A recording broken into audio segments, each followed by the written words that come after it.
ended very badly. And it was really good that we got this $300 billion commitment over the line of public and mobilizing finance for developing countries. We finally got agreement on Article 6, which is around carbon markets. That's been a decade in the making. We didn't get an agreement on building on COP28 and the transition away from fossil fuels. And to be frank, we didn't get an agreement because lots of developing countries and small island states, in common with us, thought that what was on offer was inadequate. And we weren't willing to backslide from where we had got to at the UAE in COP28. So it was a mixed bag, but I'll be honest. So what you're saying on emissions is the reason we couldn't get any commitment at all was because the only agreement we would have got would have been an inadequate one. Well, the specifics of this are, and this is a debate we're going to have in the run-up to COP30 in Brazil, is how do we take forward the UAE consensus and the global stocktake? In particular, there's a lot of interest in paragraph 28, which is about the transition away from fossil fuels and the trebling of renewables by 2030. And the feeling of developing countries and progressive developed countries was that the agreement was just not strong enough to be assured that that work would be taken forward. And it'd be better to wait for Brazil to, if you like, pick up those discussions and make sure we can get an ambitious outcome. So that was a yes to my question, was it? That the answer, the reason we didn't get an agreement was because the only agreement we could have got would have been in Correct. Correct. Excellent. So why do you, I mean, I understand what you're saying about the developing countries. Why do you think there wasn't enough people in the room willing to set an ambitious target? Well, look, on this transition away from fossil fuels, this is the hardest yards of these negotiations because, you know, you're asking countries to change the way our economies have been run for 200 years. Sure, but not overnight. I mean, we've spent 15, 20 years getting to this point. Understood. It would be reasonable to say that there was sort of profound disappointment at COP29 on emissions in comparison to where we were just a year or so ago. I agree with that. And, you know, these things tend to go in cycles. So COP28 represented, I think, quite unexpected progress, and I think the UAE presidency deserves quite a lot of credit for that, for having driven it forward on the transition away from fossil fuels. But saying that is one thing, operationalising it is another. And look, I think it's interesting because in one sense it was disappointing that we didn't get a better agreement, but as you know, Chair, the COP operates by consensus. I think. Can you give us a sense as to who it is, who were the blockers in the room? I don't think it would be diplomatic for me to sort of talk about individual countries in this context, but I think the point I was going to make was, look, the centre ground of these negotiations does want ambition. If you think about small island states that are in danger of disappearing, if you think about so many developing countries that are worried about their future, and so I think that there's opportunity, there is real opportunity to take this forward in the run-up to COP30 in Belém. Okay. Now, in what ways do you feel that, you know, the UK led at COP29? What can you actually point to that you would say wouldn't have happened if we hadn't provided that leadership? Look, we were working. I think I'd say this. I'd answer this at two levels, because one, people might be wondering, well, what impact does it have? The Prime Minister going to announce an ambitious target and all of those things. The impact it has is the power of example really matters in these negotiations, and giving you the authority to negotiate for ambition. And just let me unpack that. When we passed the Climate Change Act in 2008, it was then copied around the world. There are something like 25 countries that have equivalents of the Climate Change Committee. We were the first.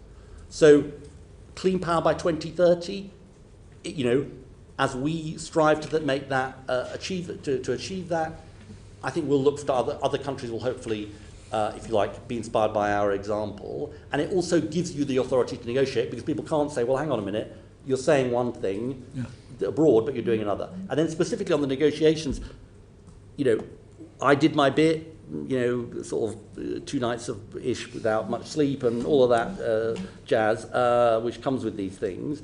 I would also say we have an absolutely brilliant team of civil servants. and the respect for our team of civil servants. One of the head of our negotiations, Alison Campbell's just being poached by the UN. She's so good.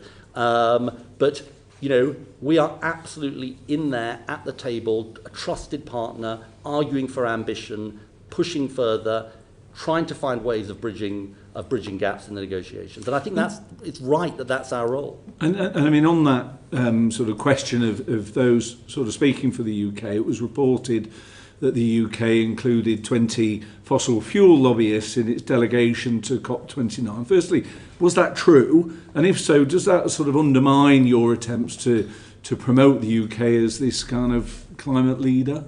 Look, I think I'm not aware of that.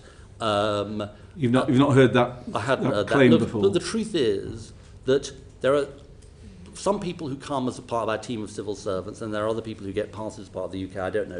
Civil servant and a fossil fuel lobbyist are a different thing. I mean, I don't know. I don't know. I can write to the committee about that. I'm not aware of that. But I mean, would you agree there? I'd be very surprised if we were doing that. I'd be very surprised. So accepting that you're not certain on that, would you agree with me if it was true that within the UK delegation there were 20 fossil fuel lobbyists, maybe your colleagues will be able to answer that, would potentially undermine the sense that we were there providing That's not what we're doing. That's not what we're going to the negotiations to. Look, and the other thing, look, let me just sort of say in this context, you know, we are a government that committed our manifesto to new licenses to explore new fields. This is a world-leading position. I don't think there's any doubt about UK leadership on this question. Okay. I mean, I don't know if either of your colleagues can confirm or deny that claim, or I if think not, we'll write to you about it. it. Why don't we write to you about it? I mean, I can come in and say that we, part of the UK delegation, did include businesses, academia, devolved administrations, overseas territories, a range of different parties. But those who were part of business were either ones that were supporting the pavilion itself or were part of events that were at the pavilion. Right. Okay. I mean, honestly, Chair, it's like this is genuinely a non-issue. People recognise around the world and in the UK, we're going to this with a very, very ambitious agenda, including on fossil fuels. Okay. Thank you. Julia Buckley. Thank you. What role can the UK play in international climate action now that President Trump has once again pulled the US out of the Paris Agreement? I suppose my position would be this, which is we want as many countries as possible in the Paris Agreement. I do think it's quite important to say something, though, about the atmosphere at COP29, and I know some members of the committee will also have been there. This is an unstoppable transition. This is genuinely an unstoppable transition because countries recognise it's in their national interest to do this. I mean, I just give an example. I don't think China does everything right on these matters, but they also installed 277 gigawatts of solar last year. By anyone's measure, that is absolutely huge. I think it's as much as the US has installed of solar in their whole history, and that's just one example. So, and the mood at COP29 was, you know, President Trump had been elected, he was then President-elect Trump. The mood at COP29 was very much countries coming with their national self-interest and moving forward. And I think we will continue to move forward. And look, we will seek to find common ground with the new US administration. Renewables investment actually went up in the first Trump term. So, you know, as I say, I want as many countries as possible in the Paris Agreement. I think it's a really, really important agreement. But I think we can also... This is an unstoppable transition, not going nearly fast enough, but it is unstoppable, and we can seek to find common ground with the new US administration. Thank you. And so, in the absence of the US, if China takes on a more prominent role, what scope is there for constructive UK collaboration with China to achieve good climate outcomes for the UK? I suppose the truth about this on China is there is no solution to the climate crisis without China, because they represent such a huge level of global emissions now. And, you know, this is a point my US friends, you know, Democrats and Republicans make. And so, of course, part of what we have to do as a UK government is work with China among many other countries, to drive forward climate ambition. Okay, and turning to the EU then, you know, the UK does have an obligation to cooperate with the EU on both climate trade, international obligations, and what work are you doing with the EU to push that forward around these shared international objectives? I think it's a really good point. Wopke Hoekstra, who was the EU representative at the talks, and I worked incredibly closely along with John Podesta, who was the US envoy, along with Brazil, obviously the future hosts of COP30. And I think, you know, I think where these talks have succeeded best is when you have developed countries that want ambition, or blocks of countries, working with the vulnerable and developing countries who see the existential threat to drive that forward. That was very much what didn't happen at Copenhagen, what did happen in Paris. I think to an extent it did happen a bit in relation to this finance goal, the NCQG at COP29, and that's what we're doing. So relations with the EU are really important in this. Do you think it's an opportunity for closer alignment of some of our environmental standards? I think there's a separate discussion, sort of, if you like, separate from the COP process, about how we can work with the European Union for our economic benefit, including in these areas around energy. But I think the reality of the negotiations is that absolutely it's crucial to these negotiations that, you know, we work incredibly closely with the EU. Okay, and then finally, what are your international climate leadership priorities between now and COP30 in Brazil, and how do you plan to achieve them? I think two or three things I would say. Look, first of all, it's important not to forget, this is the year when countries are supposed to will be submitting their nationally determined contributions for 2035. This is going to tell us how far off track from 1.5 degrees we are going into the future. So I'm going to be going to India next month, working with other countries. I'm obviously already in touch with the new Brazilian presidency. So working with countries on how you can have an NDC campaign to you know, request, urge the highest levels of ambition, point number one. Point number two, to follow up on the outcomes of COP29, including on this crucial, and I know the committee's looked at this, 1.3 trillion roadmap for developing countries. So the 300 billion is, if you like, the core. And then one of the things that came out of COP29 is working on this roadmap to 1.3 trillion. And this is really so much part of the answer, because public money does play a role, including through the MDBs, multilateral development banks. But also, how do you mobilize private finance? You know, this is the big change from when I was last doing this job. Now, for the majority, by some estimates, for the significant majority of the world, new renewables are cheaper than new fossil fuels. But that's true in theory, but if you're a developing country that has only a very high cost of capital, you're not going to be able to do that. So mobilizing private finance to help those countries to make the transition, that's absolutely crucial. I think the City of London could play a really, really important role. So they're two big priorities. I think we will come on to some more detailed questions on that. It sounds like quite an ambitious agenda for the next COP, and you're going to need some support with that. So will you commit to including parliamentarians from relevant select committees in the UK delegation to COP30? 100%. Thank you. 100%, definitely. Definitely better than the passes. The passes are on their way to you now. Great. Martin Rhodes. Thank you, Chair. Secretary of State, you have mentioned the ambitious NDC for 2035. Just want to ask a couple of questions about the detail behind that in terms of when are we likely to see that, in terms of what's the timetable for that plan? Will it be in terms of adhering to the best practice guidance set out by the UN, its Framework Convention on Climate Change? I'm sure. On the latter, I'm sure. Maybe Leo would like to sort of say something about that, but I'm sure that will be the case. It will be the case. Good. On the On the first question,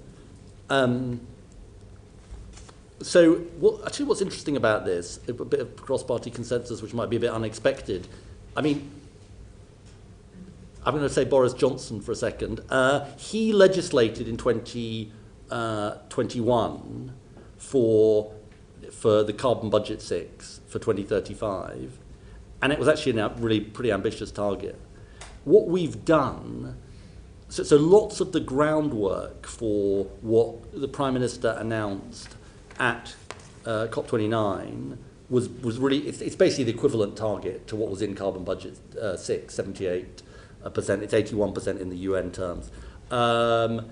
And so, that's the basis of the NDC, and we will be publishing later on this year our carbon budget delivery plan for carbon budget 6, which essentially underlies the NDC. I think we're also submitting in February, or quite soon, as part of it. There's a sort of UN process as well, but I can write to you with more detail on that. So that's the basic timescale. Okay, thank you. And in terms of those plans, how do you plan to ensure that they align with the UK's and domestic and international goals in relation to biodiversity and nature? Well, I mean, it's absolutely crucial to us that biodiversity and nature is aligned with this, and in fact, nature-positive solutions are an absolutely crucial part of meeting our carbon budgets. I mean, perhaps we'll come on to this, but peatland restoration, tree planting, sustainable forestry, all of those things. This is such an important point about nature and biodiversity, which is nature and biodiversity are massively under threat, but also nature-positive solutions are a crucial part of actually meeting our carbon budgets, and it's something that we are working very closely with DEFRA on. Could I just, Yeah. I mean, that is the essence. So DEFRA are responsible for that contribution. They are part of our, sort of overall net zero strategy domestically. And so we work with them very closely to understand what they're going to deliver as their contribution. But as Secretary of State said, to make sure that the solutions we're doing for other sectors are nature positive. So we have a very good relationship with them. And of course, from an international perspective, our ODA, our International Climate Finance, has a significant amount of money on related to forests. And Matt can say more about that, but there's a very strong connection between the two sides. And then the only thing I would say, Secretary of State hasn't mentioned it yet, but we have Rachel Kite and Ruth Davis, who are the new nature and climate special representatives. So again, sort of bringing those two things together, because you're absolutely right, they need to be linked. Thank you. And you've mentioned there in terms of working across with other departments, in terms of achieving those ambitious targets of the NDC, a lot of those policy areas will have devolved elements in terms of the devolved nations and administrations in the UK. How are you working with them to ensure that we put together the plan to deliver on this ambitious set of targets? Yes, so we do work very closely with them, and in fact the CCC, as you know, is across UK, so supports and provides advice to the different administrations. We have regular meetings, both at director level, DG level, and we have a ministerial grouping that meets every so often to make sure that we understand where we are collectively in relation to the UK targets. So we do have a good relationship with them, and as I said, work very closely on, I suppose, the macro position, but also on some of the detailed policies as well. And it's been a big part of what I've tried to do in the last 6 months, which is to have, and it's been led by the Prime Minister, which have a very different approach to devolved administrations. But I think we can learn masses from each other and work close. There are lots and lots of issues which, frankly, cross governments, and we've not only had the formal meetings, but also quite a lot of informal contact as well. Thank you. Counts in for a moment there, and then we'll come to Barry Gardner. Thanks, Chair. Hello, Secretary of State. You've talked about the 81% NDC commitment by 2035. Could you clarify if international aviation and shipping emissions were included, what would the UK's emission cut be by 2035? Well, I think that's a 78. I mean, It is, Yeah. yeah. Exactly. So the difference essentially between the 81% and the 78 is excluding international aviation and shipping in the NDC. There's a small adjustment for including the overseas territories and crown dependencies. But I do want to be very clear about this. You know, in our carbon budgets, we include international aviation. In our carbon budgets, we include international aviation and domestic aviation, indeed. And that is the way we think about our carbon budgets and our targets. The only reason why the NDC was submitted on a different basis was because that is the UN as the basis for the UN submission. So that is that is not government policy. Government policy is to include aviation in our carbon budgets. Yeah. So to clarify, the reason for the difference between 78 and 81% is purely a number crunching reason.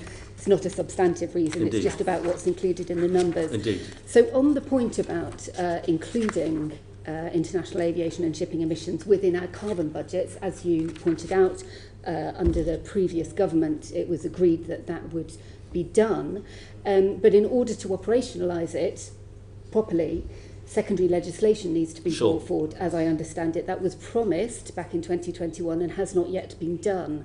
Can you confirm when you will bring that secondary legislation that's recently forward? been drawn. This has been drawn to my attention. I just want to give you an absolutely categorical assurance that all of the discussions and the basis on which we operate as a government are to include aviation within carbon budgets. I think it's also right to say the carbon budget delivery plan the last government published, it didn't go so well for them, but also included aviation as part of it. I know there's a formality that needs to be gone through. We'll come back to you on the timing, but it's going to happen.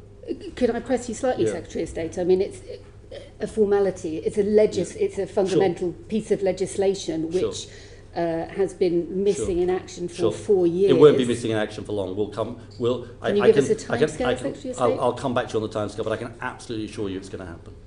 Can you give us a timescale for when you'll give us an answer on the timescale? I'll come back to you shortly on the timescale, but it will happen. Very good. Thank you, Chair. Secretary, can I just say that going to COP this year, it was a real pleasure to have so many people coming up to us and saying it's just great to have the UK back at the table. So I want to open Answer that. Well, I just want to open with that because I think it really has shown that other countries have appreciated the fact that the government has set off absolutely front foot from day one. I want to ask you about the new collective quantified goal. You'll be only too aware that it will require a trebling of the previous target to achieve that 300 billion in climate finance every year by 2035. I want to ask you, how is the UK going to be contributing towards that? And specifically in relation to that, will it be predominantly grant funding or loan funding? And if it's loan funding, will it be concessional loans or non-concessional? Let me answer that. The scale of the UK contribution in the years ahead, as you know, Barry, will be determined as part of the spending review. And so, if you like, the global goal was set as part of COP29, but the detail of individual countries' contribution comes after. I think, though, you raise a really, really important issue, and this is very striking to me in the negotiations, which is the quality of finance is as important to developing and vulnerable countries as the quantity of finance. In particular, the role of grants, not just loans, the issues of how quickly access to finance can be got, and also crucially whether there is proper finance for adaptation as well as mitigation. I think so, the last year that was quantified, 69% of developed countries' climate finance was actually in the form of non-concessional loans, which is pretty bloody useless to many of the countries, if you'll excuse the phrase, Chair. Yeah, and look, I think that there is a lot of detail in the agreement, actually, which was there after discussions with many developing and vulnerable countries about these issues of quality of finance. and they are something that we are taking really seriously. And actually, just to say about Rachel Kite, she has incredible experience from the World Bank and is playing a really, really important role on that. But I think it's really well taken. Okay, well, look, let's start talking figures, because under ICF 3, International Climate Fund 3, which is ring-fenced in our ODA, we have 11.6 billion currently, which is allocated for climate-related ODA, right? Yeah. Now, within that, as you know, because I wrote to you just 2 weeks ago about it, there is a separate ring fence, which is for biodiversity, or nature, the nature-based solutions that you were talking about earlier, which is for 3 billion. Now, if we were seeing, and I'm not trying to predict what's going to happen in the spending review, but what I am saying is that we have signed up to a package which is saying there should be 300 billion a year by 2035, which is a tripling of what has previously gone before. Now, whatever is reflected in the spending review, one way of trying to maximize the amount of money that goes through from this country is if we can leverage private sector and philanthropic funding against what we give. Germany's done it with their Living Landscapes Fund. The US just legislated for it in December to have their international... This is through, sorry to interject, but is this through public finance mobilising private and philanthropic finance? Indeed, but specifically around that ring-fenced element of ICF 3 at the moment, which is 3 billion, whatever that translates to in ICF 4, I'm not trying to interfere with your discussions with Rachel here, although in other areas I might be keen to. But here, whatever that turns out to be, if we could designate it for an international climate fund in the way that Germany and the US have done, we can actually leverage many more billions into it. That's been shown by what they've done. I did write to you about it, along with 32 other colleagues, 4 of whom are select committee chairs, many of the people around this table. And it would be good to know that this is being taken seriously by your department, by DEFRA, and by the other departments involved. Well, look, this is obviously a detailed sort of set of questions, but it sounds like exactly the kind of creative solutions that we need in this area. Sort of taking seriously how we do this scaling up is obviously crucial because we have to bridge quite a big gap here. I think one of the things, I didn't say this, Chair, but one of the things that actually this process has yielded is a big stepping up by the multilateral development banks. I had a meeting with them in New York about making sure they stepped up. They set out their own target, which was really good for 2030, which showed the way they could scale up. But Barry, why don't we because it's a real level of detail, as I would expect, let me take it away and we'll come back to you. Well, look, one final thing then, and that is you were good enough to talk about the importance of cross-party working. You praised previous leaders of the Conservative Party and indeed Alok Sharma, who did an excellent job.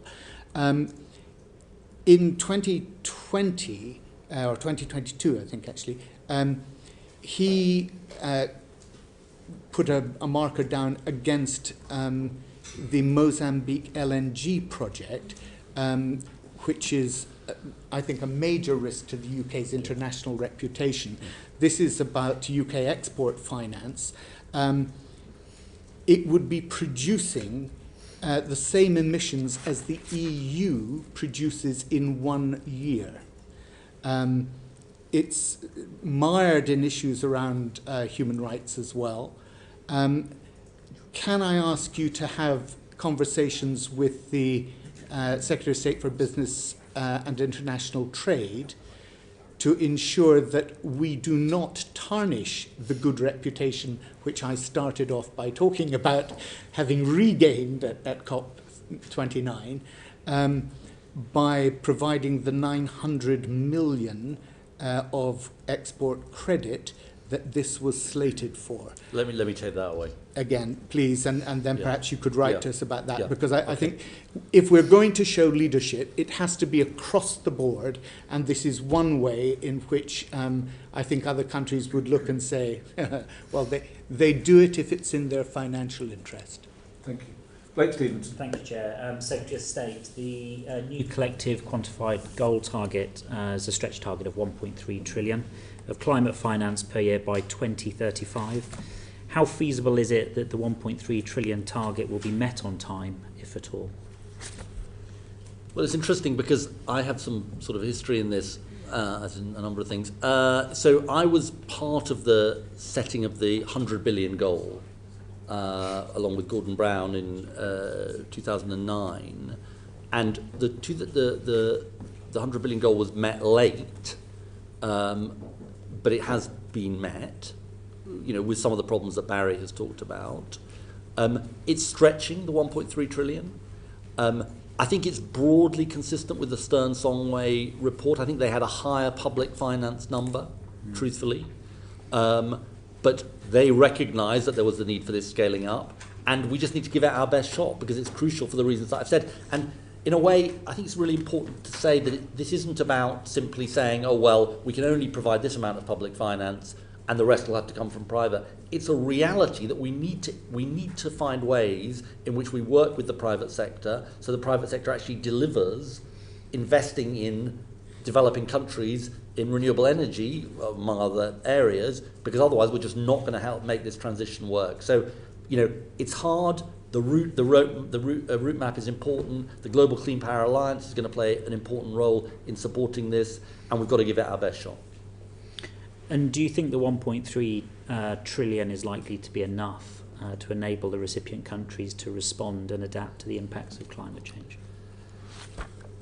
I mean, look, it's a number which is derived from I think from the Stern-Songway from the Stern-Songway report. So that was the number that they set out, the independent high-level expert group.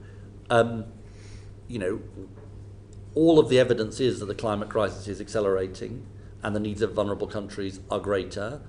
But this is a very, very substantial sum of money. So, we've got to get on with the process of making it real. And that's the trust issue here between developed and developing countries, are these promises going to actually be kept? I think it's good we set the 100 billion goal. I think we wouldn't have got to 100 billion if we hadn't set the goal. I think it was a forcing mechanism. I think this is another forcing mechanism. And how are you planning to ensure that the UK's recorded contribution to international climate finance commitments is expressly linked to climate relief initiatives rather than broader humanitarian commitments? Well, this is something that we are, I think it's good that we fulfilled, if you like, the promise of the last government around the 11.6. We're proud of the work that the ICF does, and we're completely committed to ensuring that, when we put forward resources for climate, they are indeed for climate purposes. And I think it's also important to say, by the way, that one of the things that we did as part of this agreement is for the first time multilateral development bank flows from countries like China are now going to be included in the 300 billion. Now that is quite a big change from where we had been, and I think it's good, and I think it reflects the changing economics, the changing situation. So, absolutely, we want high integrity in the contribution we put forward. And earlier, when Barry was asking questions, there was a conversation about public versus private, and you may not want to go into too much detail, but what do you think the public finance contribution is going to be? From the UK?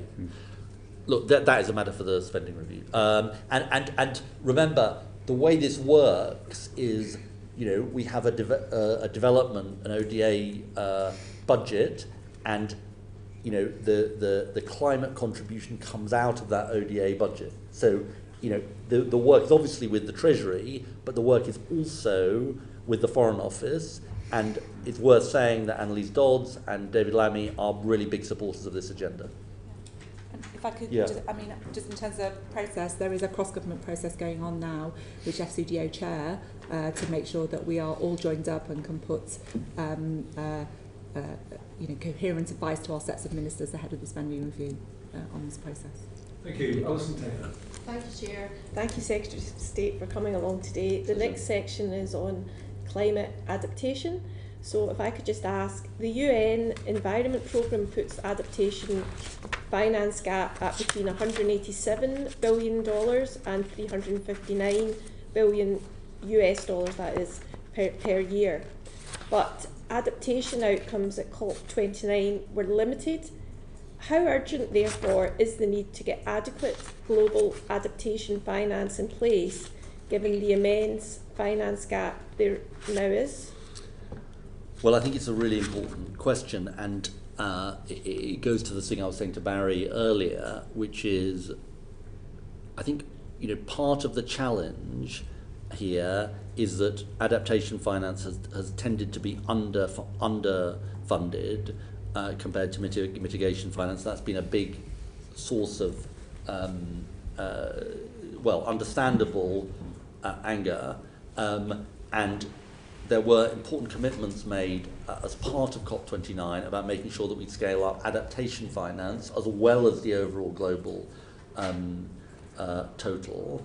Now, the needs of adaptation are just absolutely massive. I mean, the needs across the board are massive.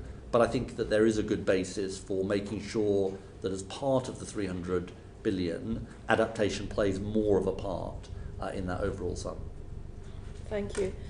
Will the government be revising and strengthening the third national adaptation programme in light of the criticisms outlined in the Climate Change Committee in their independent assessment last year? This is about domestic adaptation. Yeah.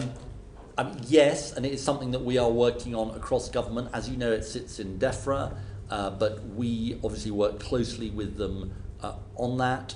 And it's something that we are very much looking at, and will be, and it's going to be a big a focus of what we look at in relation to the spending review.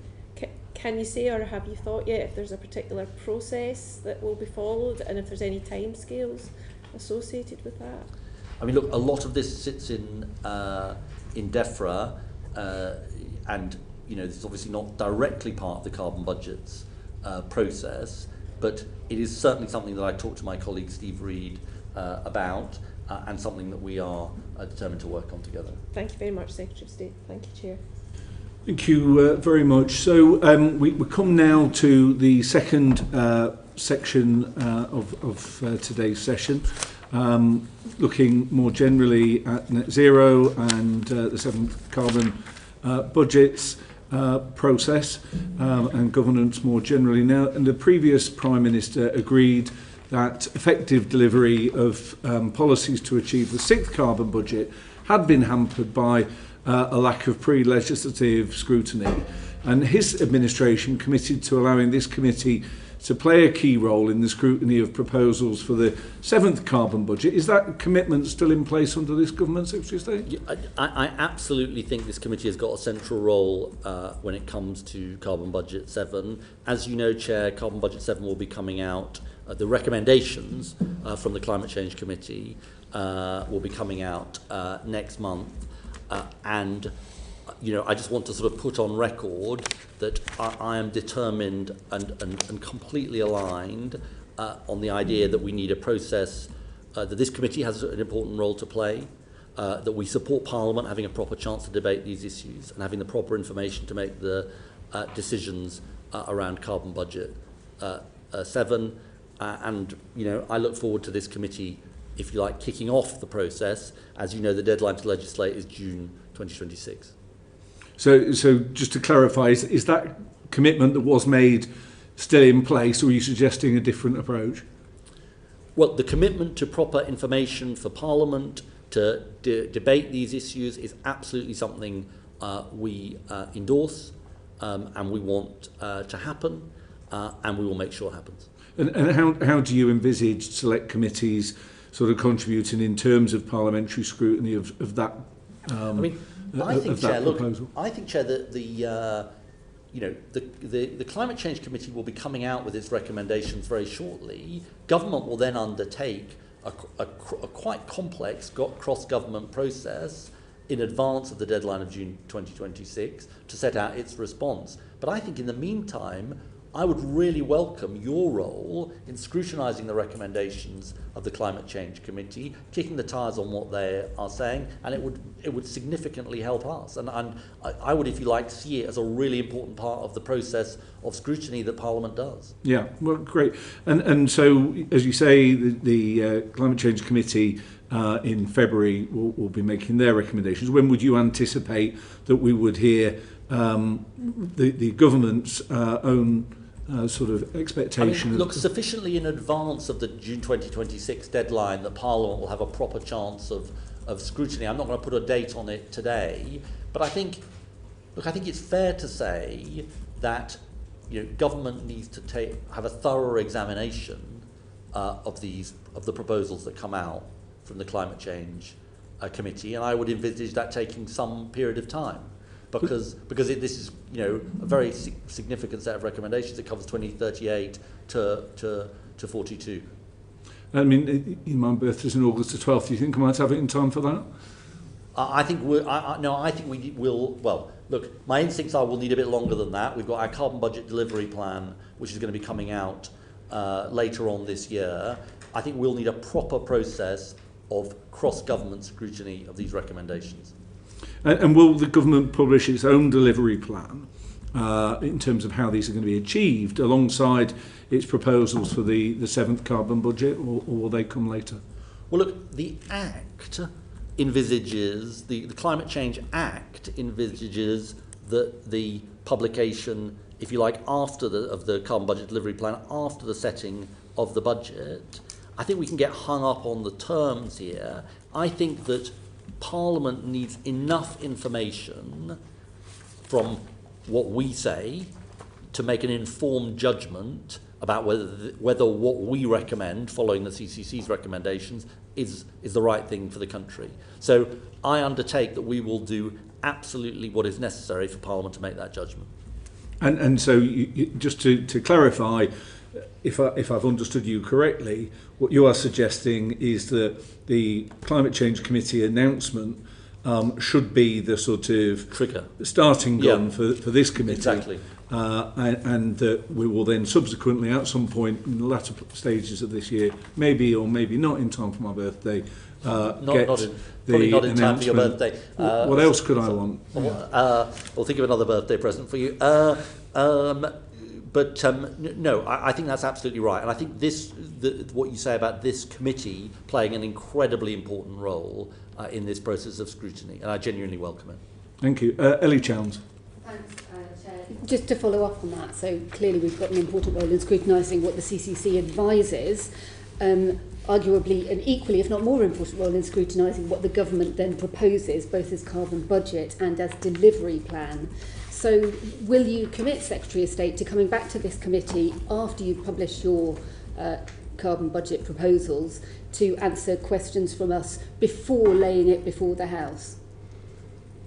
Sorry, just explain what you mean by before laying before bringing I think the carbon budget. Look, let me come back to the committee on the precise chronologies, but I definitely commit to coming back before this committee to discuss our proposals. Great, thank you. And can you commit to ensuring a debate in the full House of at least half a day on the proposed? I think there should definitely be a debate in the House. My understanding about this last time, just to give a bit of clarity, is that the government put down an SI proposing carbon budget 6, and we supported it. And so it went through. I mean, it's sort of a slightly odd position the last government got itself into, which is, they blame the government for not having a proper debate. Well, they were the government. So, yeah, I'm happy to do that. And, I mean, is it not the case that part of the reason this has been an issue is the lack of a delivery plan to match the carbon budget, such that we've ended up in a situation where we've got targets where the government's plans have been found to be woefully lacking to meet them, which arguably suggests that it is really important, even though the Climate Change Act doesn't specify it, it's actually really important for the government to come forward with that clear delivery plan to go with the carbon budget 7, so that we can know how we're going to get to our goals? Because the goals without a plan to reach them may not be yes. effective. Well, yes, but look, let's just get to the sort of truth here, which is the last government set the targets and then didn't do the work, right? And so we've come to office, and you know, I'm glad we've got onto this, with only 1/3 of the reductions necessary covered by credible plans according to the CCC. Now, I'll just be honest with you, we faced a choice. We could have said, well, look, the last government has left us in the lurch, so let's downgrade our targets. That wasn't the choice we've made, because I think that'd be the wrong thing for the country. But you're absolutely right. We are now running to catch up with what we've inherited. I think whether it's about the process as to what happened, I'm not sure that's really the case. I think the only other point I'd make is, look, in 2026 we will be 12 years away from the beginning of the Carbon Budget 7 period. So I think we just need to take away and think carefully about what is the right level of information we can provide. I think it's got to be enough information, absolutely, that Parliament can make an informed judgment on these issues. But when exactly we get to the carbon budget delivery plan, we'll come back to you on. Okay, thanks, Secretary of State. So as you've pointed out, you know, you inherited a woeful situation in which there are completely inadequate plans for meeting the existing targets. In that context, and specifically referring back to what you said in answer to the very first question relating to COP29, which was people can't say you're saying one thing and doing another, would you agree that major infrastructure investment decisions or permission decisions, such as, for example, airport expansion, should not be taken before we get the forthcoming advice this month from the Committee on Climate Change, and that such policies, such as airport expansion, are, as the Committee on Climate Change previously said, incompatible with meeting the targets we already have? Well, let me answer this sort of carefully, because I think it's sort of important. I think it's important, and I will go into a little bit of detail on this, if I may, Chair, because this is really the heart of the matter on one of the most important issues on aviation. So on aviation, the way I've always thought about this is our goal is neither on the one hand to stop people going on holiday, stop the economy getting what it needs on the one hand, nor is it business as usual as if climate change is not a problem, right? And I think that is a sensible middle ground of this debate. And to make that a reality, we have a system in this country of carbon budgets. And so it's really important to say this. Any decisions about airport expansion take place within that framework. That is a legally binding framework passed by the 2008 Climate Change Act. And this government is committed to upholding the rule of law.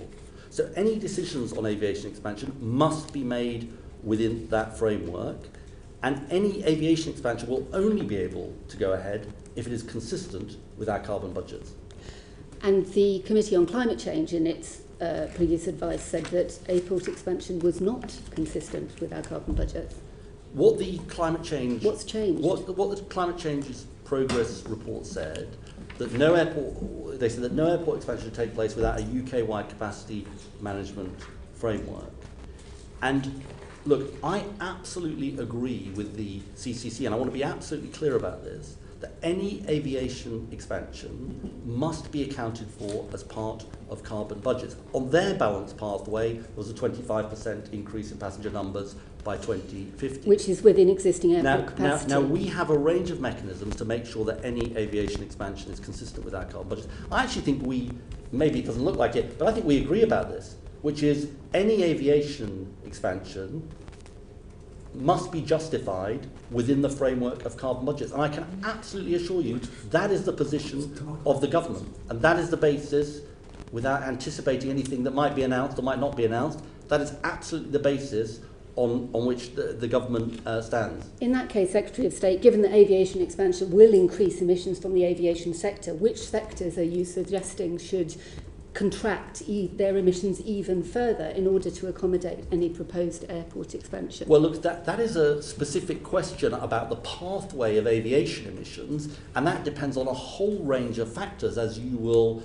know, including the use of sustainable aviation fuel, airport efficiency, and what other decisions are done. I think, but I think I just want to sort of provide this reassurance, because you've made a really important point. Carbon Budget 7 comes out next month.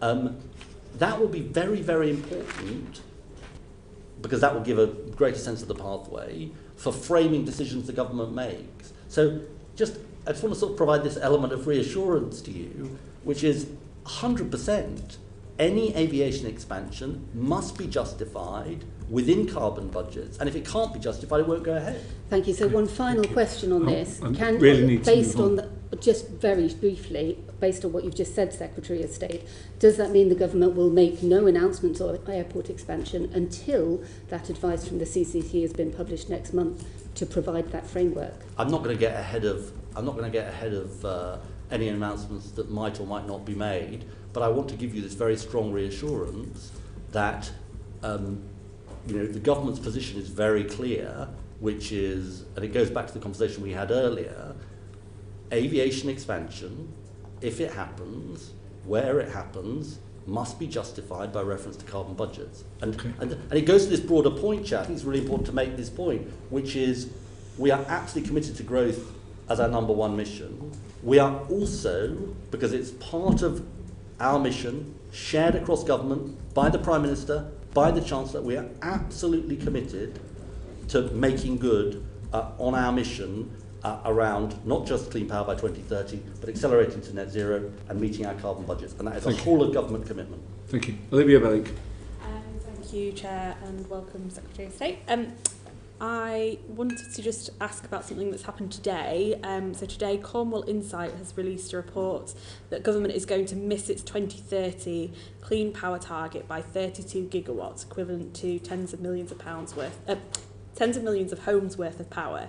Do you recognise that figure, and do you agree with the report's conclusion that we're off track? No. Okay.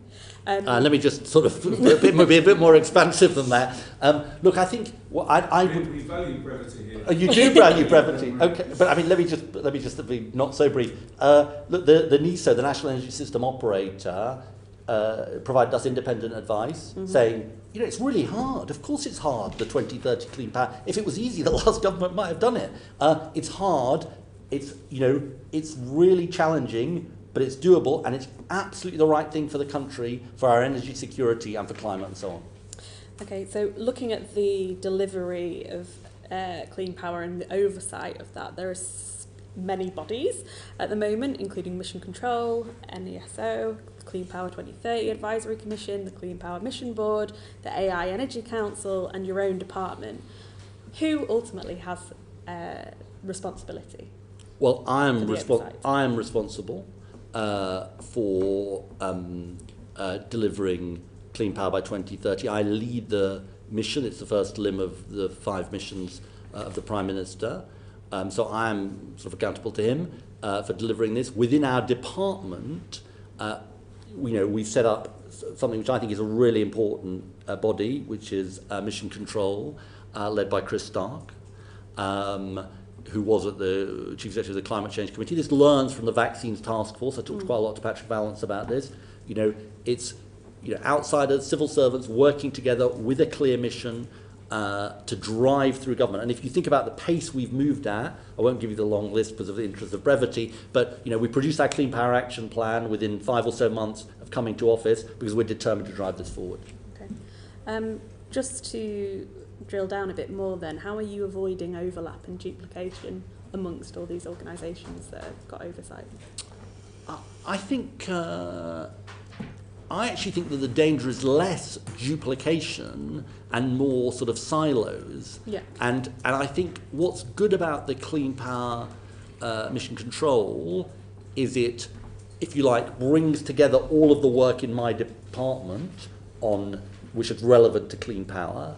And then we're also well served by the mission boards. I chair the mission board for our mission. Deputy chair is the Chancellor of the Duchy of Lancaster, Pat McFadden.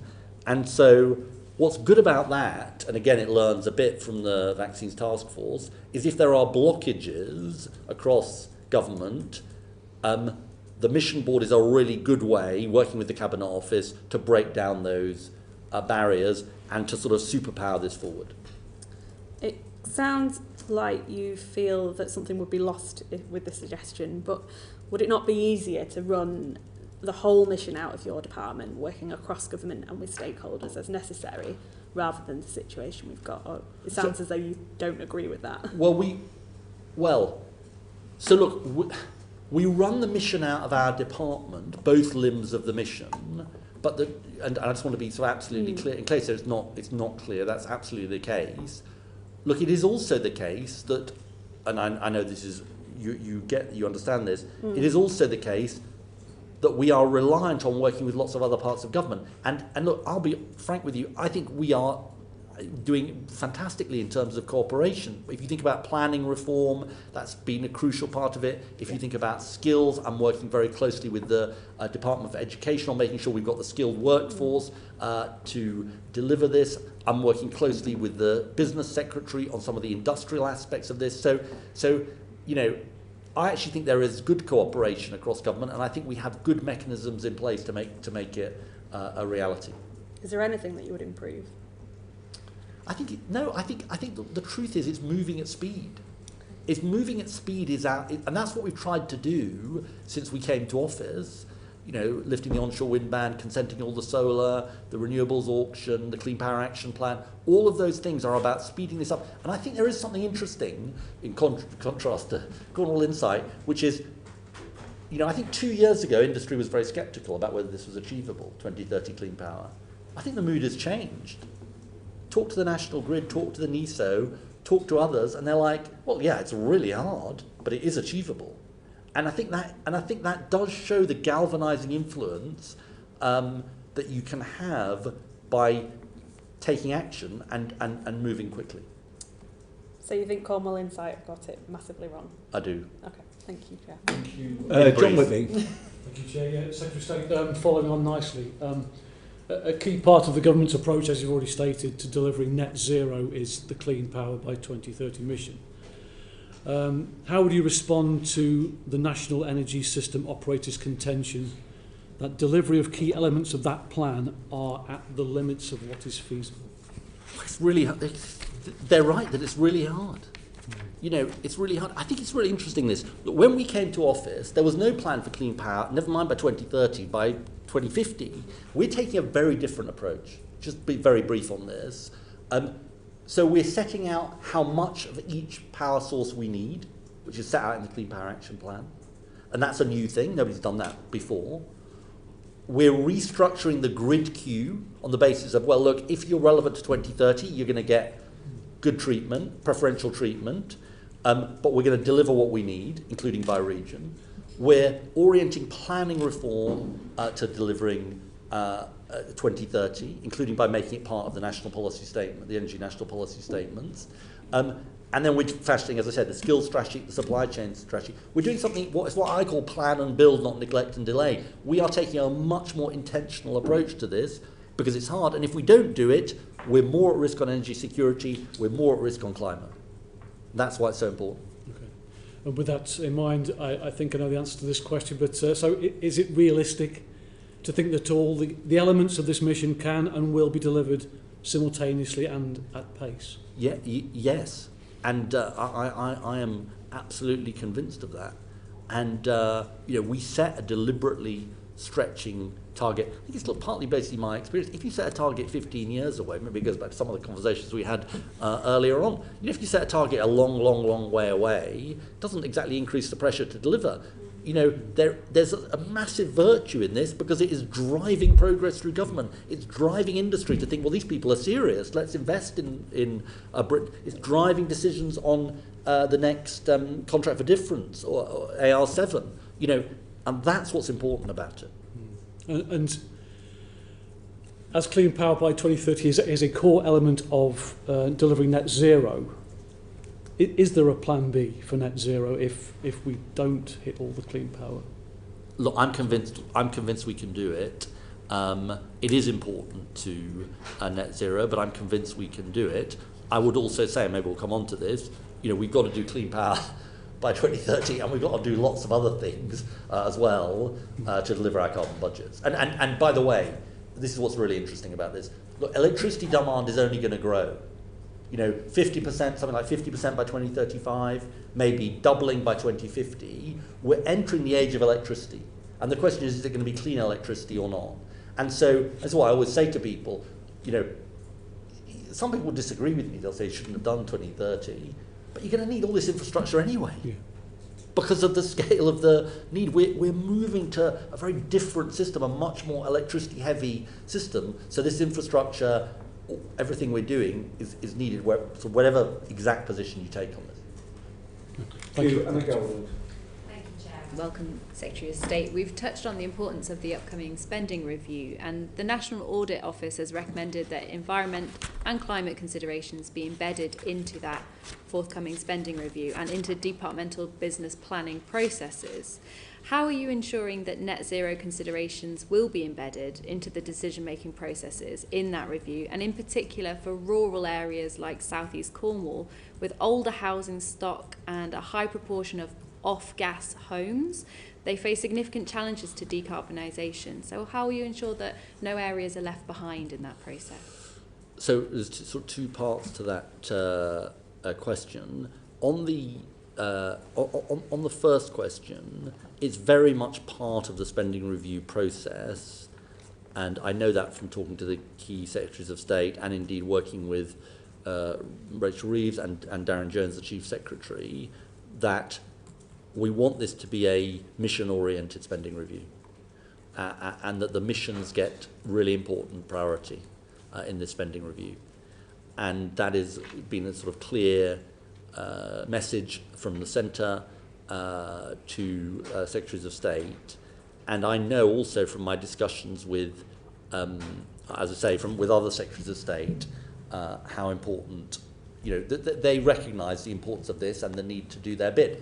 As I said earlier, look, given the inheritance that we've got, this is hard. I mean, 2030 is hard. This is pretty hard too, because of where we're starting from.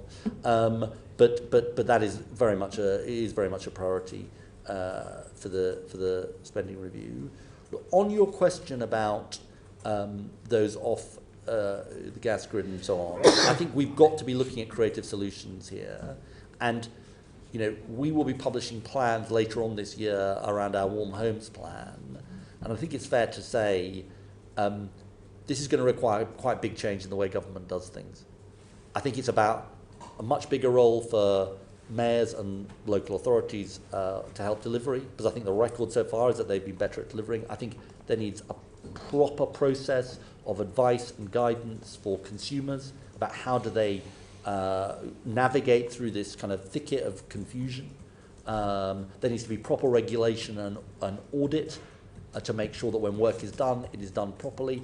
So, and absolutely, we need to ensure fairness when it comes to rural and urban areas.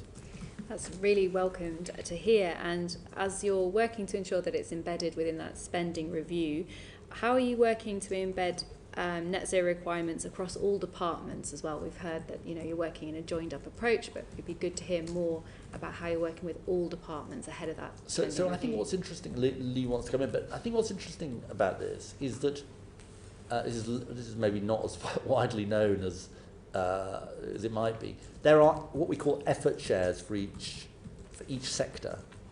It's by sector rather than department, just for sort of obvious reasons of interactions, and that is quite an important, and this is an inheritance from the last government, that is quite an important guide for secretaries of state to know where am I in relation to my effort share, how far behind am I, what do we need to do to catch up. So this process is quite embedded. Look, it's definitely hard for the reasons that I've set out, but it's definitely embedded. No, I mean, you're spot on. I was going to say the same thing. So this is an established sort of pathway that was set out in the Net Zero Strategy published in 21 and sets out a pathway to Carbon Budget 6. So each department has a set of responsibilities. They're required to have a set of plans underneath that. So Secretary of State said it's hard, but that way of working is very well established actually. And as I said earlier, we have a lot of engagement because ultimately the Secretary of State is responsible under the Climate Change Act for saying whether we have a plan or not and where we are in relation to our carbon budgets. And so it all feeds into that process. So, and that applies both in terms of just the carbon accounting, but also in relation to our approach to the spending review to make sure that we've got a cross-government position on understanding the decisions that are made to support the measures in the plan. Thank you. Thank you. Pippa Halings.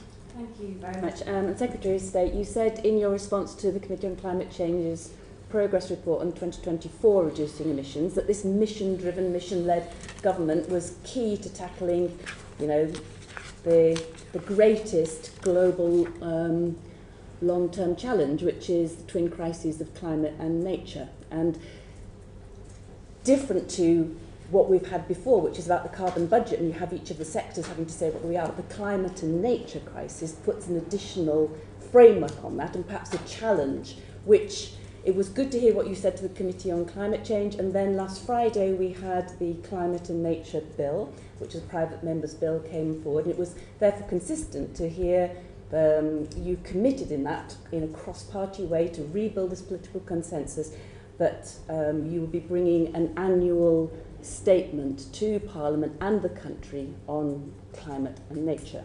And one is just to reaffirm that commitment. And then, if so, how would that integrate and breach the gap at the moment between the carbon budget delivery plans and the environmental improvement plans? What is your thinking so far, and how do you think those can be taken together? Well, look, I actually would, in the interests of sort of engagement and learning from this committee, I'd be interested in your advice and thoughts on this. So I'll tell you what my thinking, and I want to pay tribute to Ros Savage and her co-sponsors for the work she did. And one of the co-sponsors is in the room, I think. And me too. And you too, right. No, but tribute to both of you for the important initiative. So the thing I felt on coming to office was we have all this information in my department about the climate crisis. There's a huge amount of information about the nature crisis in DEFRA, but we don't really tell the country about it. The Met Office issues a report on climate once a year, which gets a bit of coverage in The Guardian. But, you know, and so my intention, and genuinely I'd welcome your guidance on this, my intention is there should be an annual moment where we say to Parliament, look, this is what we know as a government about the scale of this crisis. But also, crucially, I think this is what we're doing as a government, but also this is what you can do as the public. It goes to this public participation issue, which I think we need to do more on. And so that's the thinking behind it. But obviously I want to, you know, take advice from a range of people about this. But I suppose I feel I sit on this information in my department about what's really going on, and I hate to say it, but how bad things are and how quickly things are moving. And I think I've got a responsibility to tell the country about it. Well, I think we would welcome that as the committee, so being able to engage in the future on that and about how that's taken forward. And it's both yours and, as you say, the State of Nature report, and the need to not only say what is the state, but what are we doing about it. And as I'm saying, therefore you've got the environmental improvement plans and the carbon budget delivery plans, suggesting that we need to look at how those two, which is what the Climate Nature Bill was trying to do, was saying that they have to look at how they integrate, you know, where they cross over. Perhaps that leads to the next question, which would be, I think there is consternation, having heard about the mission-led approach, cross-departmental, is that there will be announcements, you know, by the Treasury about deregulation, about disempowering regulatory bodies to take away red tape, which could be environmental safeguards, which could be high carbon actions. In what way do you see that this climate and nature commitment is not just in DESNES and DEFRA, but is across all departments? And because you have the effort share because of the carbon budget, but not within nature, how can we make sure that this is for all of those? Because, as you say, they're inextricably linked. Well, I think it's a really important question. I think this is shared across government, this sense of mission. And, you know, I actually think, I'll come to nature in a second, because I think it's really important. I think when you think about clean energy and economic growth, or net zero more broadly in economic growth, you know, speeding up our energy infrastructure, the building of our energy infrastructure, clean energy infrastructure, is really, really important and a big driver of economic growth. And I also think, this is the other thing I was going to say about nature, I actually think this can be done in a nature positive way.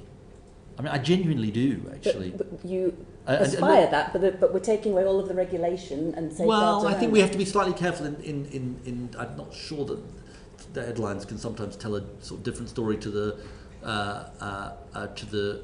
truth. I don't think that I wouldn't accept that characterization. Look, I just think, when you think about how do we build offshore wind, but do so in a way that actually it does so in a nature positive way. There are ways to do it, and we're thinking about the funds that can make that happen, including the developers playing a part in that. When you think about solar, which is controversial in some quarters, you can also combine that with nature positive solutions as well. I think what is a fair challenge is my department is a energy security and net zero department. Nature sits in DEFRA, and it's your question is a really important reminder that all the time we've got to make sure they're integrated. I'll give you one example of that. We've got Craig Bennett, well-known champion of nature, in the Clean Power Unit as one of the Clean Power Commissioners, working with Chris Stark to, if you like, be a check and a sort of balance in making sure that what we're doing on clean energy is done in a nature positive way. So and finally, just on that, in terms of, as you say, it's taking everyone with us and it's a national conversation. At the moment, that political coalition together with the environmental movement have been ready to step up to those roles. I would say at the moment there is this moment of consternation, I would say, within the environmental movement, given the announcements that are about to come out. What ways can be done to ensure that there is honest and productive relationship to rebuild this political consensus that we need across departmental, cross party? Well, look, I take very seriously working with business, working with civil society, and working with people across parties. I'll just be honest with you. I'm not sure this is the kind of thing you normally say at a committee, but I lost the election in 2015. Some of you may remember, and one of the reasons I'm still in politics is I care so much about this issue, but I don't have a monopoly of wisdom, and I think it's just incredibly important to reach out across parties, but also across civil society, and to hear the voices of those groups. I don't always agree with them, but who advocate on behalf of nature, for example. We had a good dialogue when I was in opposition. It's also a dialogue I've continued when I've been in government. And I think the British people really care about these issues. They do. They do. Thank you. I mean, just on that, really welcome what you say about the need to have a sort of a candid discussion on nature with the population, and this sort of idea of a kind of annual moment. Now, we had just recently the Office for Environmental Protection report, which except was a DEFRA responsibility. But after that pretty stark report, we got no statement here in Parliament from your colleagues. The previous year's OEP report was only responded to by the government in the very last week that they had a statutory responsibility to do so. So it does feel like there's a kind of disconnect between your desire as the DESNES Secretary to have this candid discussion and actually what the government's doing in terms of fronting up that discussion on nature when it has opportunities to do so. This government came in July. They took 6 months from that to respond to the previous report. They haven't had a statement on this year's report. Do you see the disconnect between what you're saying and what we're actually seeing? Well, look, I'm not aware of the details of what you're talking about. I would say my colleague Steve Reed is really committed to this agenda. He's working on something really important, which is the land use framework, which people have talked about for year after year, and it's actually going to happen quite soon. I think that's really, really important.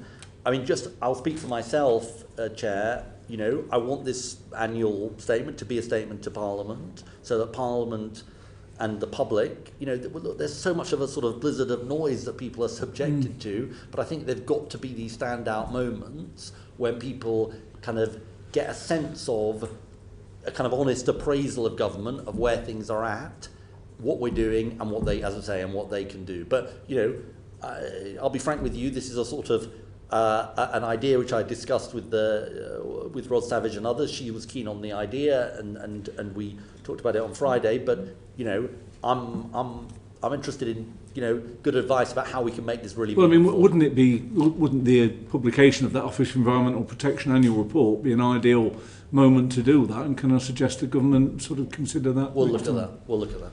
Thank you, Chris Hinchliffe. Thank you, Chair. And Secretary of State, some final philosophical mopping up from my side, I think. As if we hadn't become philosophical enough. As more people are leaving, it's like people are leaving the stadium. Perhaps quite rightly. You have repeatedly said that we can meet our growth mission and keep within our carbon budgets. Given that since 2015, global GDP growth has been associated with an increase in carbon dioxide equivalent emissions every single year, apart from in 2020 during COVID. And the Energy Institute's latest annual review of world energy showed a new record in the consumption of fossil fuels. What discussions have you had with the Chancellor and others across government on the maximum environmentally sustainable GDP we can maintain? Well, look, here's the interesting thing, Chris. You cite global figures, and I'm sure they're right, but if you look at the UK, I don't have the figures to hand, but there has been a massive and stark decoupling of economic growth from carbon emissions. Yes. I mean, we haven't grown nearly as much as we could have done as a country, but while there has been economic growth over the last 30, 40 years, there's been a very rapid, 50% broadly, reduction in our carbon greenhouse gas emissions. That tells you it can be done.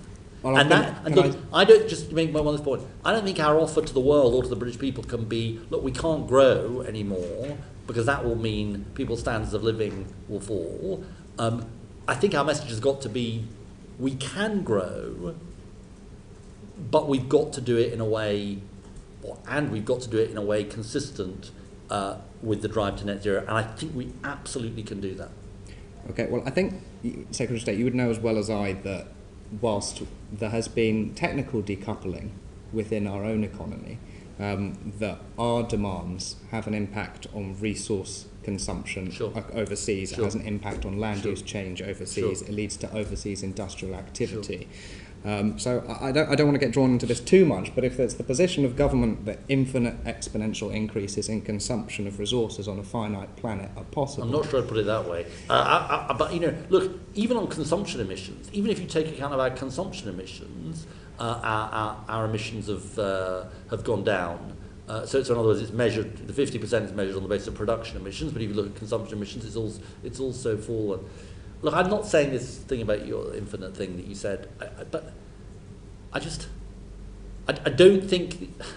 I think that the people who care about this issue are going down a blind alley if we're saying to people, look, we just can't grow anymore. Particularly if we're saying to people in the developing world and in Britain, I've got to say. Okay, so to move on to a specific point, the Chancellor of the Exchequer is recently reported to have said that growth trumps everything. Does the work of the Growth Mission Board take priority over the Clean Energy Mission Board? I saw the way that the Chancellor was quoted on that, and she's since made it clear that she believes that the two are absolutely consistent. She's been I'll be frank with you, she's been one of the biggest supporters of the Clean Energy Mission and net zero. She has put it at the centre of her philosophy about how our economy grows. So, the whole of the government, and we've had a, we're not supposed to talk about these things, but we've had a joint meeting of the Growth and the Clean Energy Mission Board, precisely because of the way in which we see the two as going together. So, honestly, we see the two as absolute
assessment going forward to 2030, and then they've got assessments beyond that, but there's obviously more uncertainty beyond that.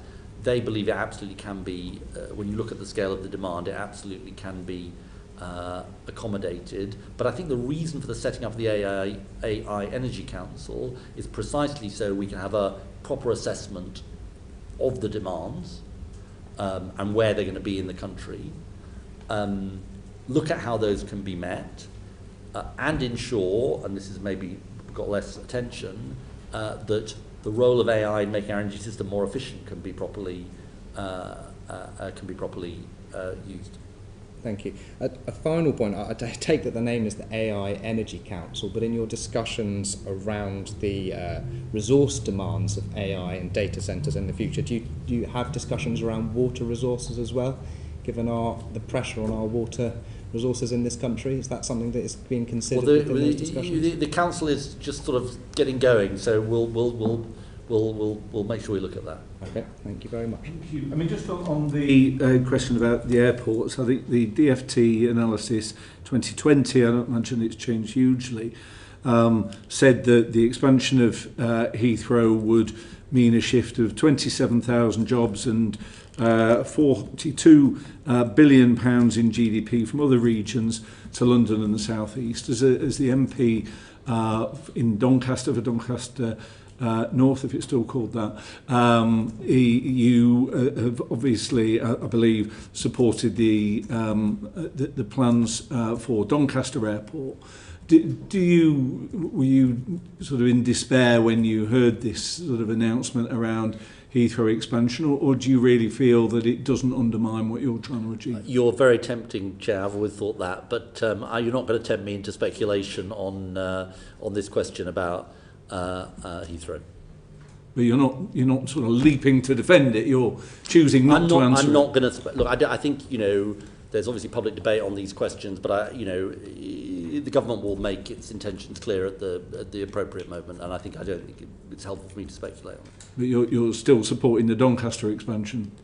Yeah, and look, it goes back to the point I made earlier, which is, and I've always thought this, including 15 years ago when I was last doing this job, which is there's two edge positions, which is, people should never be flying. We can just carry on with total business as usual. And I subscribe to neither position. The right position is, and this is the CCC position, this goes back to the question earlier, is to have this within a framework. I might add, by the way, that when we were having these debates previously, it's relatively recent, going back to the question earlier, it's relatively recent that the aviation, including international aviation, is actually included in carbon budgets, and I think that was a positive step. But it's got to be accounted for within that framework. Yeah.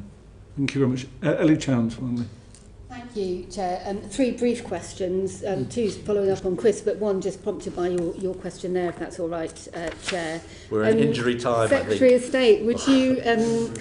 Given the discussion that has just been prompted again, would you support the introduction of a frequent flyer levy as a policy situated in between the two extremes? I'm really sorry, I'm not going to... These are matters of tax policy, and they're definitely not matters for me. They're matters for the Treasury. Arguably highly relevant to your portfolio, but we'll move on. In response to a question from Chris, you talked in glowing terms about the decarbonisation of the UK economy over the past 30, 40 years. Of course, you will be super well aware that that is in very significant part due to a one-off and unrepeatable decarbonisation of the electricity system as we have moved away from coal and increasingly away from other forms of fossil fuels. Therefore, it's arguably not a good demonstration of the principle that economic growth can be decoupled from emissions. Indeed, in a number of sectors, notably transport, that has not happened. Could you comment on the areas of the sectors where you are most concerned about the struggle to decouple emissions from growth? I mean, look, I think you make a really important point. I mean, I suppose it's less glowing terms because I think no country has done enough. It's more just making the point about decoupling. But the truth is that the power sector has seen significant fall in emissions, but the rest of the sectors we've significantly underperformed. Exactly. Industry, agriculture, buildings, transport, and we've got to do better. I 100% agree with you. We've got to do better. And, you know, just to sort of say, you know, when you think about what this government has done since we came to office, you know, we've restored the ICE phase-out date of 2030. We've made big advances in investing in carbon capture and storage. We've made big investments in hydrogen. We've taken action on a warm homes plan. We've changed the heat pump 1 metre rule. So, you know, we absolutely do see it as our job, my job, working with other secretaries of state. It's hard, but to drive up what we do, drive up performance, drive down emissions elsewhere across, other than in the power, you know, not just in the power sector. Mm-hmm. Okay, thank you. And finally, you made reference to consumption emissions versus territorial. We use territorial in the debates on carbon budgets and so forth. In particular sectors, there's quite significant differences. Do you feel that we don't pay enough attention to consumption emissions, and what shifts would you like to see in the way that the UK measures and addresses emissions, recognising the sometimes significant difference between consumption and territorial? I think you're right. I don't think we do pay enough attention to them. Now, the UN framework that we sort of work within is done on the basis of production emissions, partly because of issues of national sovereignty. But I think it's right, and actually in relation to Rod Savage's bill, it's one of the areas that we said we would look at. And look, and also, you know, it's also part of the kind of industrial side of this, because we don't want to, we definitely, you know, my view is that decarbonisation is the route to re-industrialisation, not deindustrialisation. And therefore, you definitely don't want to sort of export your emissions simply to other countries.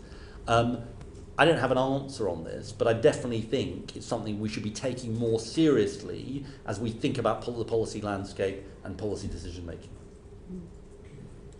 Well, Secretary of State, Ms McDonough, Mr Toombs, thank you very much for your evidence today and the full and candid way in which you've responded to the questions. Very much appreciate your attendance.